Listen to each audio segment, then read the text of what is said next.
सभी का स्वागत है मेरे YouTube चैनल डिवाइन म्यूजिक में। आज मैं आपको बताऊंगी इस साल वट सावित्री व्रत कब रखा जाएगा और मैं उसकी कथा भी सुनाऊंगी। आप सब ध्यान से सुनिएगा। इस साल वट सावित्री व्रत 6 जून को रखा जाएगा। ये ज्येष्ठ मास की अमावस्या को किया जाता है। इस दिन सुहागन महिलाएं अपने पति की लंबी उम्र के लिए उपवास रखती हैं। अब मैं आपको वट सावित्री व्रत कथा सुनाऊंगी। आप सब ध्यान से सुनिएगा। पौराणिक मान्यता है कि वट सावित्री व्रत करने से पति की आयु लंबी होती है और परिवार में सुख समृद्धि बनी रहती है। यही नहीं, अखंड सौभाग्यवती का भी आशीर्वाद मिलता है। इसलिए स्त्रियां इस दिन व्रत रखती हैं क्योंकि इस दिन से जुड़ी पौराणिक कथा प्रचलित है। ऐसा माना जाता है कि मद्र देश में अश्वपति नाम के धर्मात्मा राजा का राज था। उनके कोई भी संतान नहीं थी।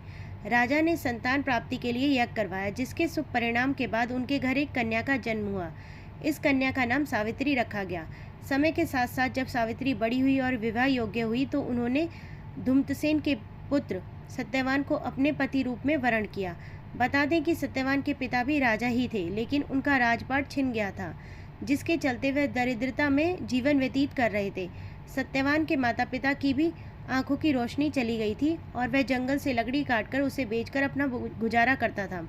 वहीं जब सावित्री और सत्यवान के विवाह की बात चली, तब नारद मुनि ने सावित्री के पिता राजा अश्वपति को बताया कि सत्यवान अल्पायु हैं और विवाह के 1 वर्ष पश्चात उनकी मृत्यु हो जाएगी। नारद मुनि की बात सुनकर सावित्री के पिता ने उन्हें समझाने का बहुत प्रयास किया, लेकिन वह नहीं मानी। अंत में सावित्री का सत्यवान से विवाह कर दिया गया। शादी के बाद सावित्री अपने सास ससुर और पति की सेवा में लग गई। फिर एक दिन वह दिन भी आ गया जिसका जिक्र नारद मुनि ने किया था। सत्यवान की मृत्यु उसी दिन सावित्री भी सत्यवान के साथ वन में गई। वन में सत्यवान लकड़ी काटने के लिए जैसे ही पेड़ पर चढ़ने लगा तो उसके सिर में असहनीय पीड़ा होने लगी। कुछ वह सावित्री की गोद में सिर रखकर लेट गया। कुछ ही समय में उनके समक्ष अनेक दूतों के साथ स्वयं यमराज खड़े हुए थे। यमराज सत्यवान की आत्मा को लेकर दक्षिण दिशा की ओर चलने लगे। पतिव्रता सावित्री भी उनके पीछे चलने लगी। आगे जाकर यमराज ने सावित्री से कहा, हे पतिव्रता नारी, जहाँ तक मनुष्य साथ दे सकता है तुमने अपने पति का साथ दे दिया, अब तुम लौट जाओ। इस पर सावित्री ने कहा, जहाँ तक मेरे पति जाएंगे वहाँ तक मुझे भी जाना है। यही सनातन सत्य है। यमराज सावित्री की वाणी सुनकर प्रसन्न हुए और उनसे 3 वर मांगने को कहा। यमराज की बात का उत्तर देते हुए सावित्री ने कहा, मेरे सास ससुर अंधे हैं, उन्हें नेत्र ज्योति दें। यमराज ने तथास्तु कहकर उसे लौट जाने को कहा और आगे बढ़ने लगे, किंतु सावित्री यम के पीछे ही चलती रही। यमराज ने प्रसन्न होकर पुनः वर मांगने को कहा। सावित्री ने वर मांगा, मेरे ससुर का खोया हुआ राज्य उन्हें वापस मिल जाए। इसके बाद सावित्री ने यमदेव से वर मांगा, मैं सत्यवान के 100 पुत्रों की मां बनूं।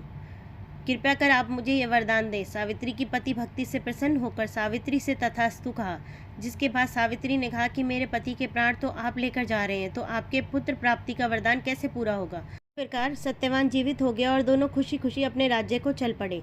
माता पिता को भी दिव्य दृष्टि प्राप्त हो गई। इस प्रकार सावित्री और सत्यवान चिरकाल तक राज्य सुख भोगते रहे। ओम नमः शिवाय। इसीलिए महिलाएं अपने परिवार और जीवन साथी की दीर्घायु की कामना करते हुए वट वृक्ष की पूजा करती हैं और उन्हें भोग अर्पण करती हैं। आप सभी को वट सावित्री व्रत की हार्दिक शुभकामनाएं। धन्यवाद।